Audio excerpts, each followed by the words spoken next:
So very good morning to all of you. Friends, welcome back to Anthropology PYQ series. So friends, let's master every concept and let's decode every question. So in this particular series. So friends, myself Dr. Suresh Guramkunda and the Faculty of Anthropology at SRIRAM IAS.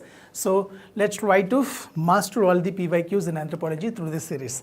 So from today's topic point of view, let's take up the question. The question of the day with us is write short notes on the following in 150 words.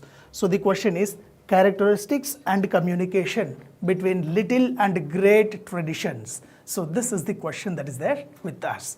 So in which part of the syllabus the question has been asked? So from paper 2, if you happen to see in village studies, you can have this kind of topic where you can see interplay between little and great traditions. So that's where the question has been picked and that's where the question has been asked. So let's try to answer this particular question in a systematic fashion. So have you attempted this question or have you studied this particular concept?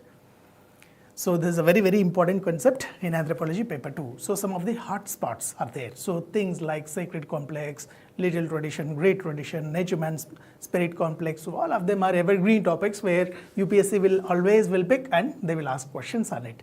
So in that aspect, so this is one question that is from the Indian village studies. So let's try to know more about this particular concept, right? So first of all, so we should talk from the perspective of the very basics. So, who proposed the concept of little and great tradition? So, try to comment in the comment section. So, if you are aware of it. So, little and great tradition. So, who proposed or who developed the concept?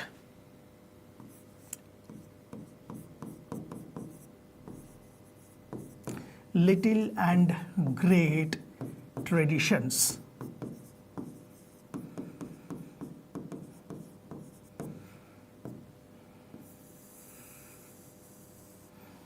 So what are these traditions? Like you might have heard about the words traditions, but what are these little tradition and great tradition? So this creates a kind of little curiosity or small curiosity that what are these little and great traditions? So like that. So very good. So the answer is the scholar who proposed it was Robert Redfield. So very good, Pragnya. So now, so if you see from the perspective of these two concepts, little and great tradition. So we have lot of customs, we have lot of beliefs, we have lot of traditions, or we have lot of ideologies. So, but if you see from those things, so there are certain ideas or certain traditions, certain customs which are followed by the people at the larger geographical region. Like let's say for example, which are popularized throughout the country. So those are basically known as simply, so the great traditions in very simple fashion to say. So they are called as great traditions. Whereas when we talk from the perspective of certain traditions or certain customs, so some customs, some beliefs or some traditions will be popular in a particular region. So let's say for example, a particular locality or a particular group. So such kind of traditions are basically known as little traditions. So for the first time, if you see from the perspective of the development of the concept of little and great tradition has been developed by Robert Redfield. So scholar name you have to remember. So who was the pioneer? So who proposed it? So developed by Robert Redfield. So in fact, Robert Redfield, he is an American scholar, and initially he was a law graduate. So he has been there into the practice of law. So then later on he has been attracted towards the anthropology with the works of Franz Boas. So Robert Redfield was a student of Franz Boas. So do you remember Franz Boas, the father of modern anthropology? So many anthropologists were being trained and inspired by Franz Boas. So Robert Redfield is also one amongst that scholar who has got inspired by Franz Boas' work and he has shifted his focus on anthropology. Then when he focused his focus on anthropology, so he has done certain village studies. So mostly his focus was there with respect to the Mexican villages. So what he was doing, he was systematically conducting some field works and he has published some literary works. So when we talk from the perspective of some of the important literary works of Robert Redfield. So first, in the year 1944, he has written a book that is named as The Folk Culture of Yucatan. The Folk Culture of Yucatan. So Yucatan province. So it was one thing that has been published in 1941 around. So when 1944, so this is what he has done for the first time. So one thing when he has done this, so later on, so he shifted, there were 4 villages he systematically studied, and after studying those 4 villages, he has given his work, that is The Folk Culture of Yucatan. So then later on, he furthermore started conducting the village studies. So when he was conducting the village studies, so there he was found a peculiar thing in some particular villages. So in some small villages, they were self-sufficient and they were having a kind of some peculiar identities. So those village or small village communities, he called them as the little communities. The little community. So this was further a book that has been written for Robert Redfield. So this he has written in the year 1955. He has done that in 1955. So from this book onwards, we can see the contributions of Robert Redfield towards the great and little tradition. So then furthermore, so in the year 1956, he published another important book. So the name of the book was The Peasant Society and the Culture. So it was Peasant Society and Culture. So this has been published in the year 1956. So 1 year after that. So that is one another important aspect that we should remember. So finally, he published another important book. So Human Nature and the Study of Society. So this was the last book of Robert Redfield. So that was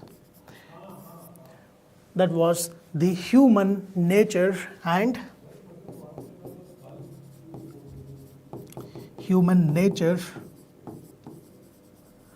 and it is a study of society.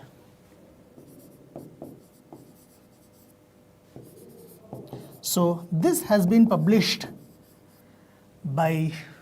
this was published in the year 1962. So it was a posthumous publication of Robert Redfield. So Robert Redfield expired. After that, posthumously, this book has been published. So now, why are we just learning about these books means? So first and foremost thing that we should remember is that, so the early foundations of this little and great traditions concept has been laid down in this particular book, The Little Community, which he published in the year 1955. So first and foremost thing that you should remember is that, so when did the foundations laid? So the foundations of this particular concept, were laid in the Little Community book. Little Community book, which he published it in 1955. Okay, so first thing you should remember it. Then the detailed explanation of the concept of the little and great tradition, he has published it in our Peasant Society and Culture. So that's another important fact that you should remember. So he published the detail or furnished the detailed explanation of the concept in peasant society and culture.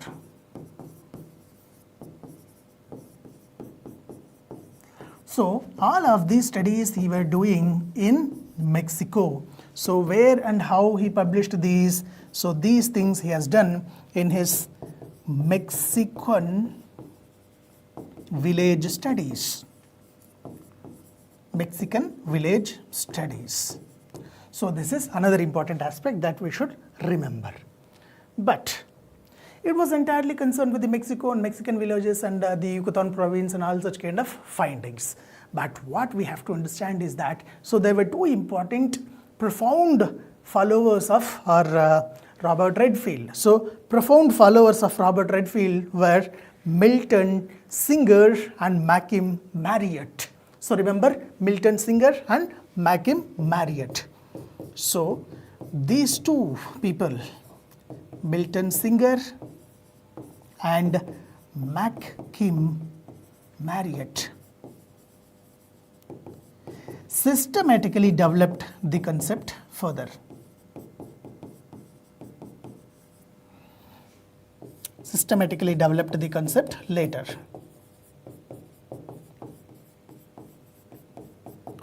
In Indian context.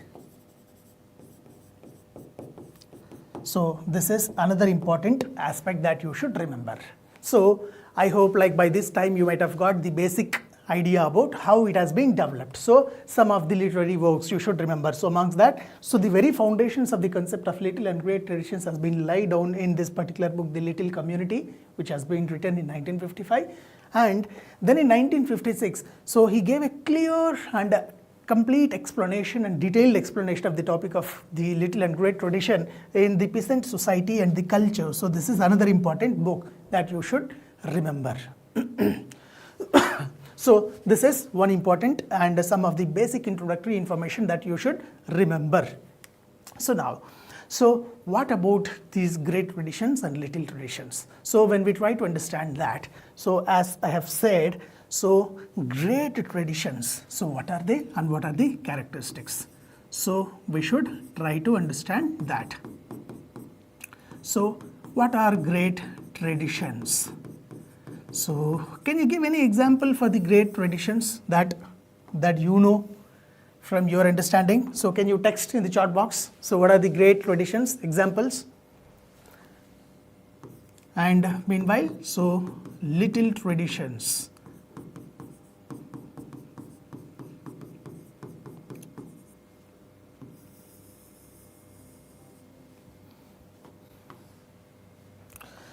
So first and foremost thing that we should understand, that we should remember is that, so great traditions are nothing but those traditions, are those customs, are those ideologies, are those beliefs which are popular throughout a large geographical region. Like let's say a country, throughout the country if a particular tradition is famous, then that is known as great tradition.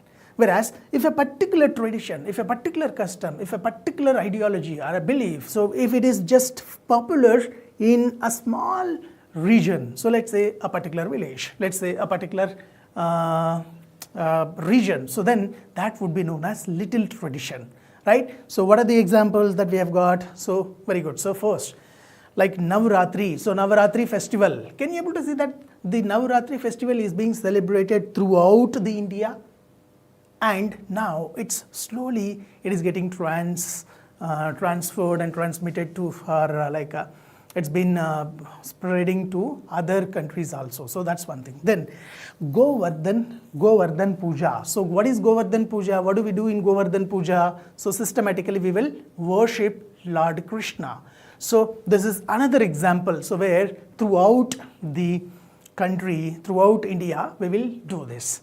And what are the examples? So Navaratri festival and Kumbh Mela. Okay, so Kumbh Mela, when we say it is restricted to a region, but it is very much famous. So now, if you see what are the basic explanation for this and what are the characteristics of this. So first and foremost thing that you should remember about is that, so those traditions or customs they can be traditions, customs, or beliefs, etc. So ideology, anything. So those traditions or customs which are popular throughout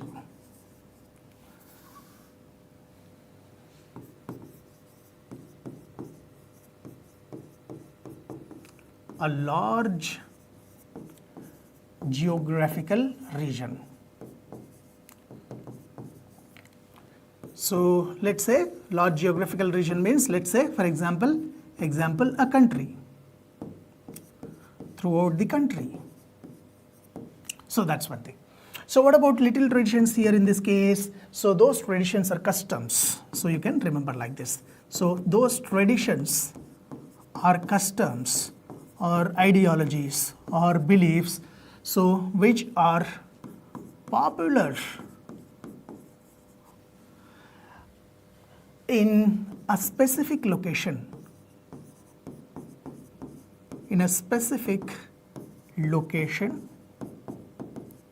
or a small locality. So let's say for example, so a region or a village, etc. So be clear here that not the merely festivals are the great and little traditions. Rather, what we can say that this could be the beliefs, this could be the ideologies, this could be the traditions, this could be the customs, or this could be any sort of thing, any activity that is being famous in a particular place belongs to little tradition, and which, if it is famous throughout the country or a huge territory or geographical area, that is known as great traditions.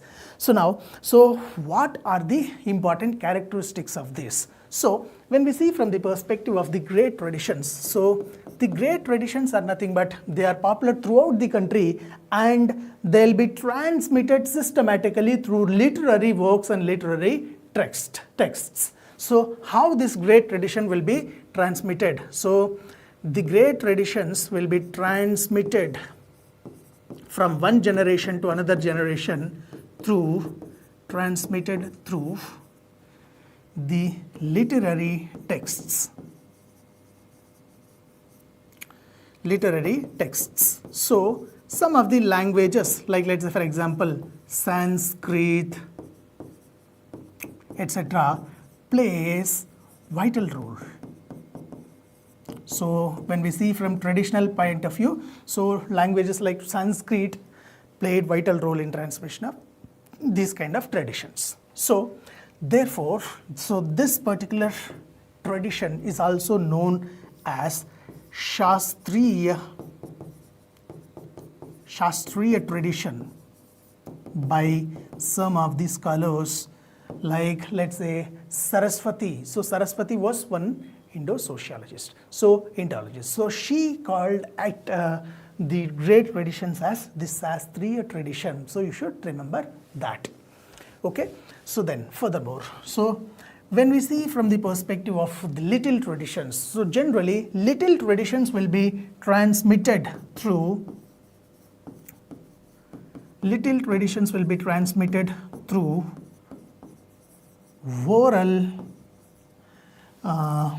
oral ways.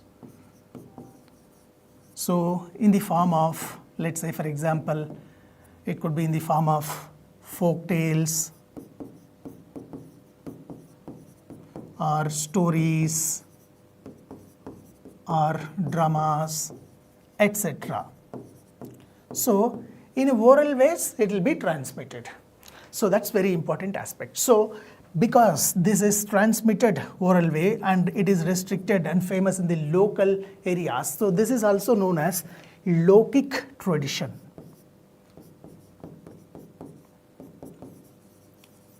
Lokic tradition. Now we are saying that like language plays a vital role. That means literary texts play a vital role in the transmission of it. That means who can transmit this particular tradition? So this particular tradition would be transmitted from one generation to another generation by elite educated section of the people like teachers or priests are some of the educated personalities. So like let's say scholars, teachers, preachers, priests, so professors, so they have contributed excellently for the transmission of it. So other important characteristic that you should remember is that, so it is transmitted by, followed by our educated and elite sections. Educated and elite sections plays vital role. So when we say educated and elite sections, so general examples that we can take is like let's say scholars or the teachers, or it was the priests, so etc. So they played vital role in its transmission. So whereas, so if you see from the little traditions, so little traditions has been transmitted from one generation to another generation by the local mass people. Mass people means you have to remember it as common section, common people. Okay, that means common man or common men. So you can remember like this. So as it is being transmitted by the local local people, so there is no particular this. So the common man, there doesn't know much, they are not educated mass people. So this is also a kind of mass tradition. You can remember like this, which is followed by mass. So these are some of the important characteristics. So how we can remember this. So if you look from the perspective of the little and great traditions further, so this is restricted to mostly the village areas, villages or regions. In this it will be popular.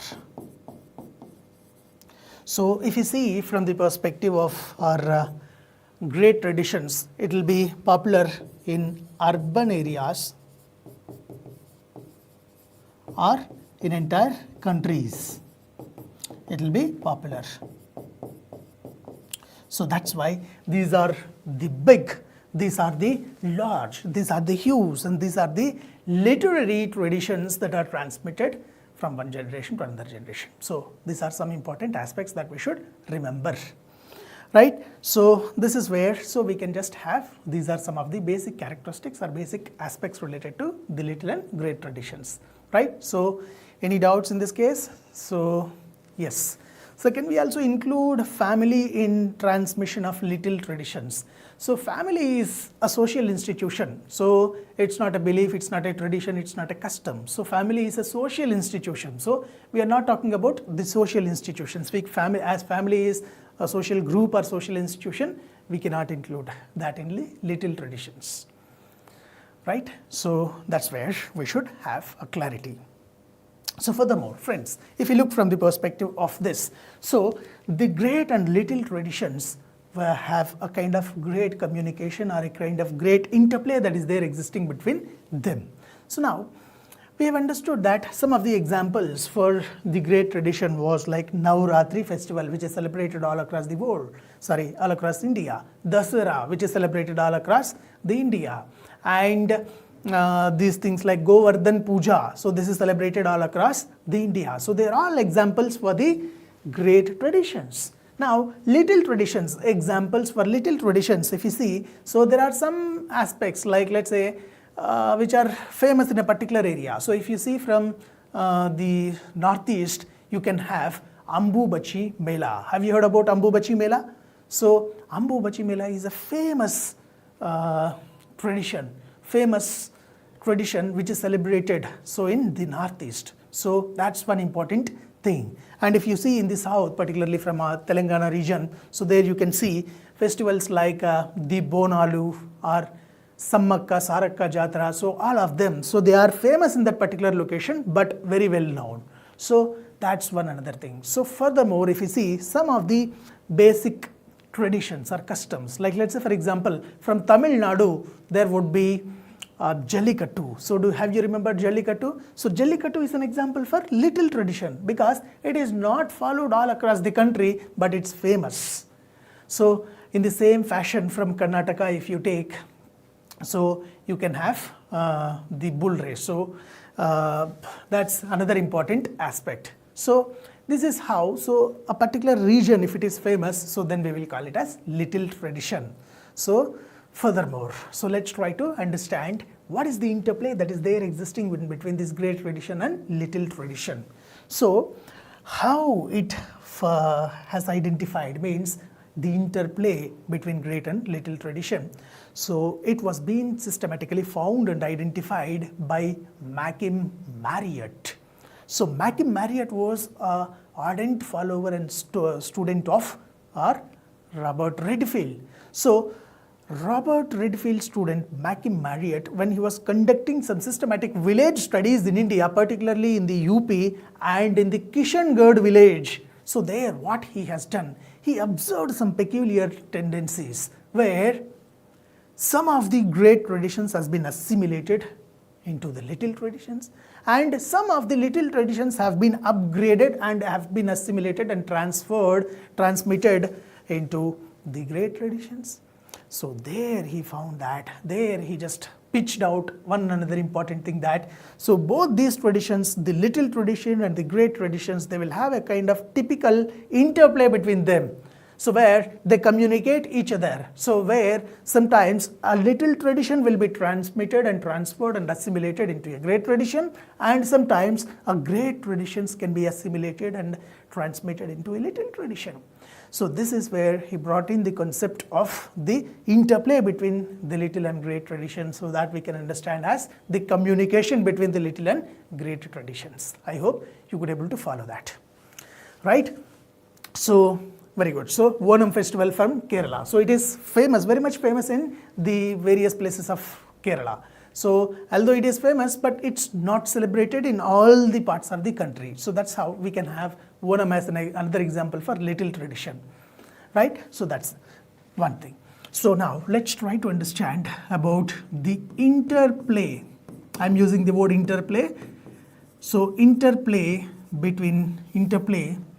of great and little traditions.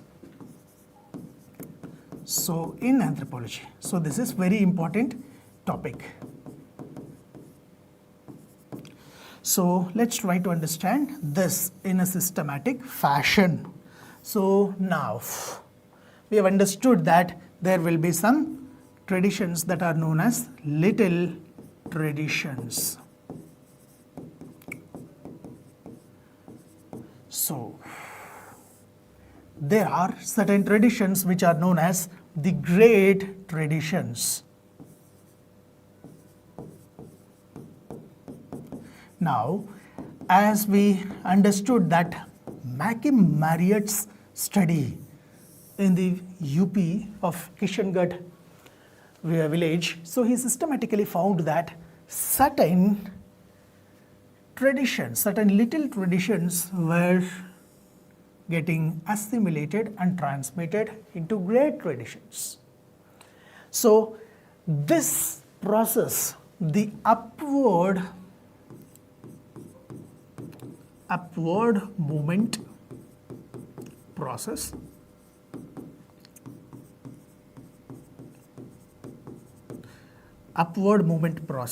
where little tradition is getting assimilated into great tradition. He called it as universalization.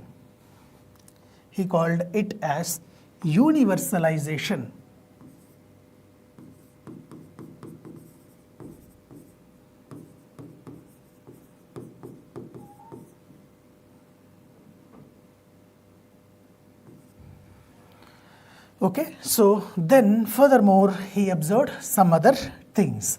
So what he observed is that some of the great traditions were being assimilated, or some of the great traditions were being converted into little traditions. So it was a kind of downward movement.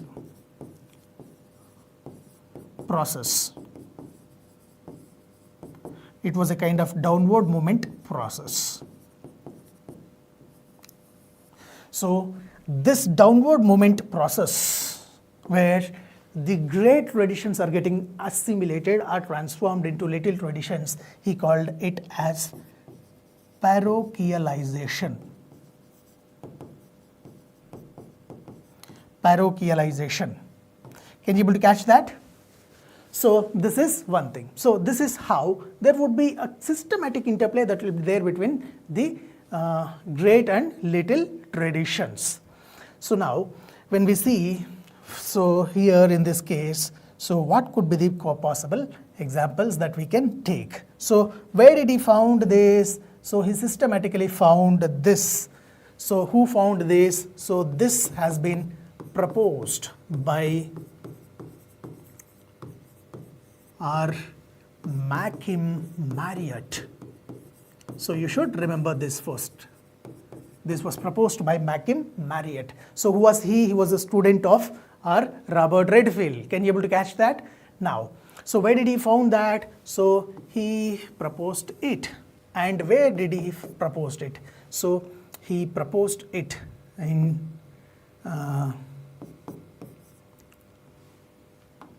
so he proposed it in his while studying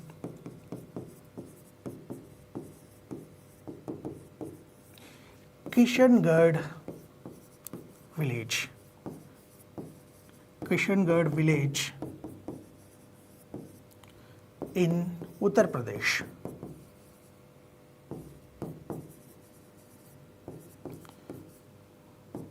So that's how, so in his Indian village studies,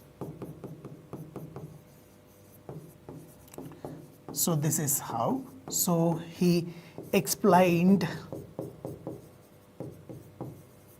the concepts of both the parochialization and universalization.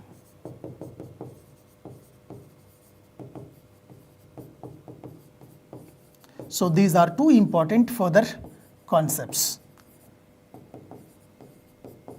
So that we should remember. So this interplay has been proposed by Mackim Marriott. So this is another important aspect that you must and should remember. So is this clear till here? Now let's try to understand this concept in a systematic fashion with the help of some of the examples, right? Shall we proceed further? So there.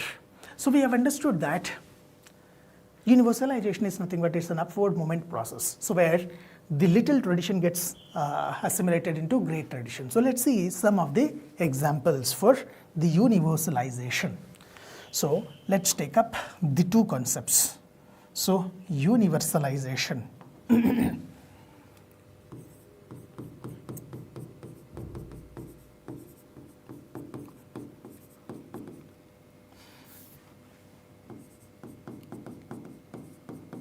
So this is one concept, and parochialization.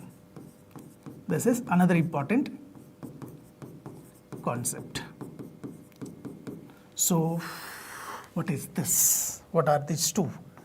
So let's take an example. So what will happen here? So when he observed in the Kishangarh village, so there was a simple puja that is known as Saurati Puja. So small traditions like let's say Saurati Puja. Saurati Puja. So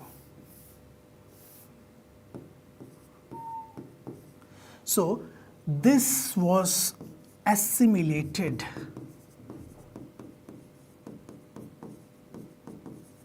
or converted into Lakshmi Puja. So this he observed there. So here this Saurati Puja means it's the practice of simply worship of Saurati Devi. Worship of Saurati Devi. So this was a local tradition. So This is where is that. So Lakshmi Puja, it's the worship of goddess, worship of goddess Lakshmi.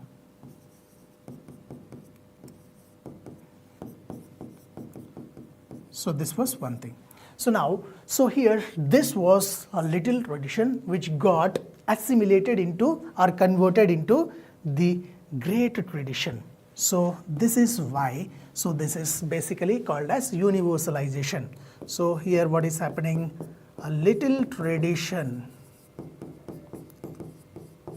so they will get transferred or they will get assimilated into the great traditions.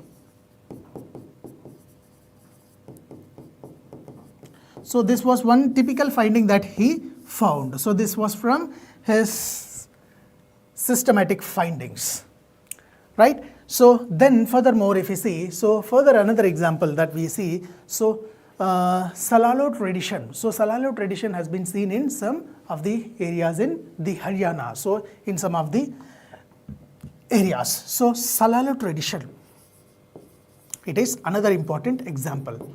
So what is this Salalo tradition? So Salalo tradition has got transformed into a larger Raksha Bandhan.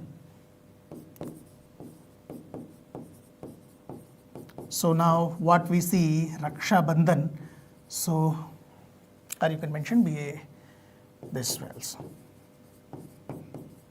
Raksha Bandhan, so Rocky festival, so which we see here.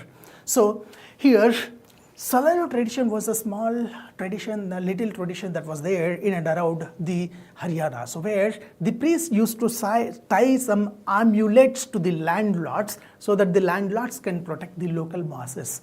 So that was the basic culture and tradition. So this tradition of simple simple tie of the amulets by priests to landlords so that they can protect the common masses. So this was a little tradition. So this got assimilated and transmitted to a great tradition, that is Raksha Bandhan. So where we will tie Rakis to the Rakis by brothers and sisters. So this was one important thing. So this was the example. So where we can have the example for the universalization. So is that clear? So this is how, so these traditions would be assimilated or converted. So little tradition would be assimilated or converted. So you can just have this. So furthermore, so how we can understand this parochialization.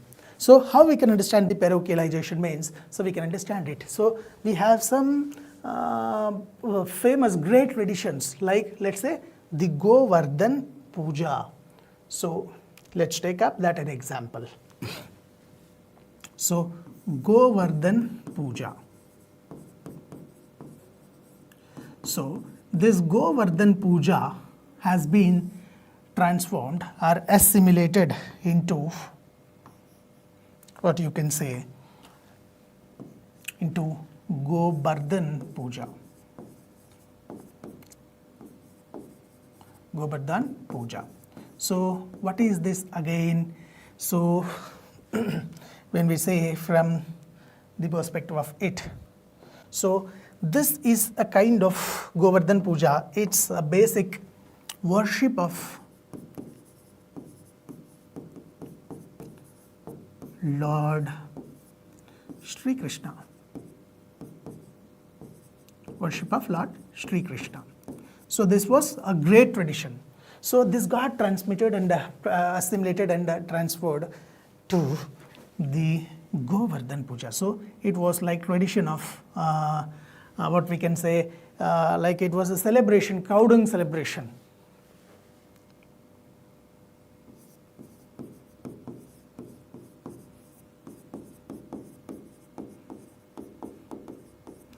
So it's a kind of tradition. So this is one thing. So here what's happening systematically if we try to see, so in this particular thing, so the great traditions like Govardhan Puja, they'll be converted into the, are assimilated into, converted or assimilated into the little traditions.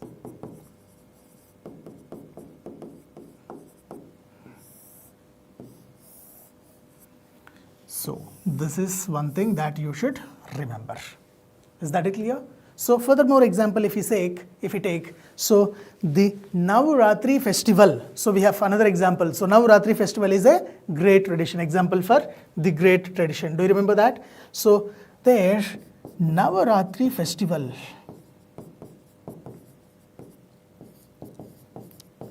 This got converted or assimilated into Navratri Puja.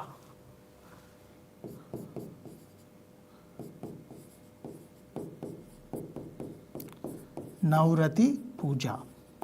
So here Navratri Puja basically refers to worship of Navratri Devi, a local deity.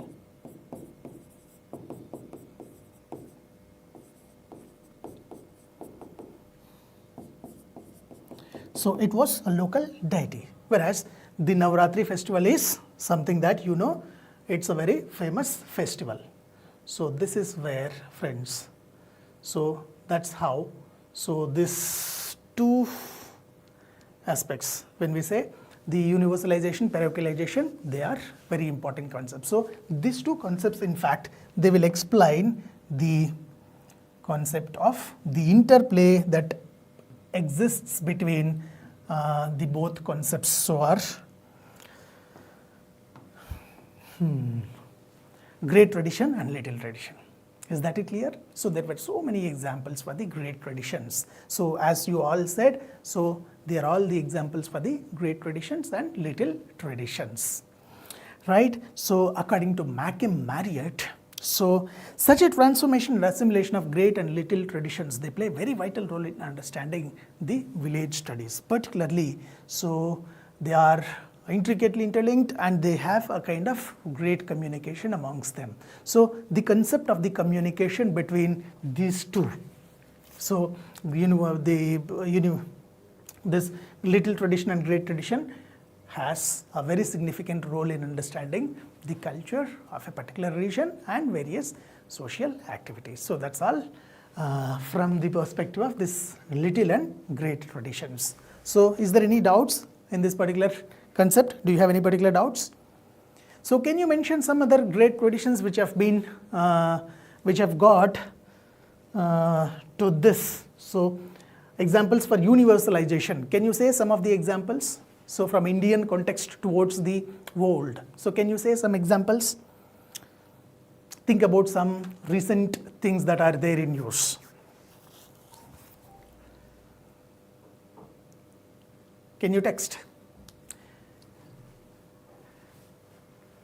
So things like, think about the practice of yoga. Now, the practice of yoga has been transcended the boundaries. So once it was regionally, if you see from world's perspective, this was a kind of little tradition.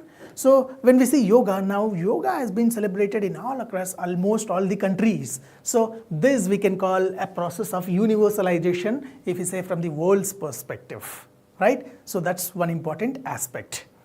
Right? Furthermore, if you see, so Diwali, the festival of Diwali. So Diwali festival is getting universalized. So recently we saw in the US President chamber also. So in the White House also there was celebration of the Diwali, and in some other places also we saw the celebration of Diwali. So this is the another example there you can show that. So this is an example of universalization. So where one regional festival, so belonging to India, is getting famous. So think about meditation.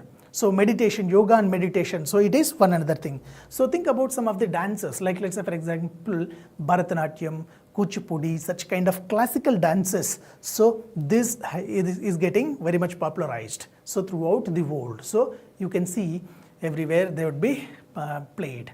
So that's how. So there are some of the examples of universalization. In the similar fashion, parochialization. So what you can say, when the great traditions gets assimilated, are transferred or transmitted into little traditions. So there you can see some things. Think about the worldwide celebrative festivals. Think about the New Year celebration. New Year celebration has got reached to each and every pocket of the world. So this is an example where one great festival or great celebration is getting celebrated by local communities. So think about pop music. So pop music, now it is getting parochialized. That means indie pop, have you heard about that? Bhangra pop, have you heard about that? So this is one another important examples. So furthermore, like the dance, so like a rock kind of dance, or like the dance by Michael Jackson, all such kind of things are being modulated and they are being localized. So localized versions of such kind of dances also we have got. So there are some of the examples of the parochialization. So that's one important aspect. Right, friends? So that is one aspect. So remember, so characteristics. So remember that there exists a kind of systematic interplay between these two. So can you able to recollect this example also? So some of the classical texts like Ramcharitmanas, so which was famously was talking about the Ram Leela. So Ram Leela, a great tradition that got transcended into different parts of the world in their own local versions. So Ram Leela is being played in local versions. So that is also an example of the parochialization. So downward movement and where it is getting popularized. So that's another important aspect. So you can just further, you can mention about some of the criticisms associated with this concept. So where people like, say, for example, S.C. Dubé. So S.C. Dubé, they simply criticized that. So he is trying to just classify the culture or cultural traditions into two. So there is a kind of bipolar understanding of the culture, where scholars like S.C. Dubé, which are famous in the Indian village studies, so he, those kind of scholars, they criticize that for his bipolar kind of explanation. So rather, they proposed multipolar exploration. There would be different traditions, academic traditions, little traditions, great traditions, or like classical traditions, musical traditions. So they pointed it and mentioned it as multipolar tradition. So if you see from the perspective of how we can just conclude the answer. So in a simple fashion, we can say that despite of having certain criticism, like be it could be S.C. Dubé, be it could be like other scholars, despite of having such kind of criticism, the little and great traditions are very much crucial in understanding the richness of the culture of a particular region. So furthermore, you can say that it is, it also supports the diffusionist version of the transmission of the culture. So can you see that the culture is being transmitted and spread from one part of the world to another part of the world, or one region to another region? So in fact, the little and great tradition also supports a kind of version of the diffusionism of the culture. So likewise, you can just take up some of the important aspects and you can conclude, right? So then one last question to you from my side is that, so we are studying about Robert Redfield. So there we systematically learned that Robert Redfield's literary works. So he is well known for proposing the great and little tradition. That is well understood for now, as of now. Now my question to you is that, what is the other important concept that Robert Redfield proposed in anthropology? So through his works, through his village studies. So what's that particular work? So I need that answer. So he's also very much famous for one other important concept. So what's that particular concept? That's the question to you. Yes.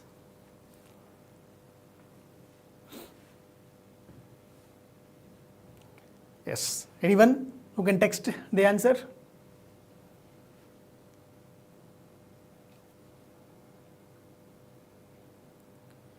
Yes. Yes, the answer for the question is folk-urban continuum. Have you heard about the concept folk-urban continuum? Very good. So, Venushri, so it's folk-urban continuum.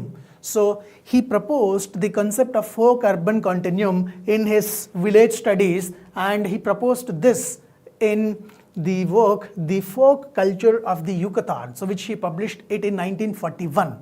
So this is folk urban means rural area, and urban. So rural urban continuum. There exists a continuity between the folk areas and the urban areas. So villages and the urban areas. So that's what the core concept and core contribution of Robert Redfield. So great and little traditions and folk and urban continuum. So you should remember both of them. So folk and urban continuum, he explained it in Folk Culture of Yucatan after studying 4 important villages of Mexico. So then furthermore of Yucatan province, and then he explained the concept of great and little traditions by in these 2 books. So the little community, where he laid out foundations, the peasant society and culture, where he detailed explained about the concept. So furthermore, it got popularized by Milton Singer and Malcolm Marriott.